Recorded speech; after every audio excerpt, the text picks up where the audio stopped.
Important group verbs part 22। Keep এর সাধারণ অর্থ হলো রাখা। যখন গ্রুপ ভার্ব হবে তখন তার বিশেষত্ব প্রদান করবে।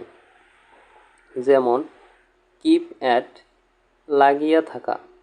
The girl kept at her mother in the kitchen.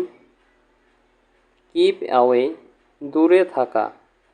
Keep yourself away from the evil company. Keep down সংযত রাখা। He could not keep down his anger. Keep in with বন্ধুত্ব বজায় রাখা। I can't keep in with you any longer. Keep off দূরে থাকা। Keep off from the fire. Keep on চালিয়ে যাওয়া। I can't keep on working for a long time. Keep two লাগিয়ে থাকা। Be careful to keep your promise. Keep up বজায় রাখা। He always try to keep your up his reputation as a good teacher.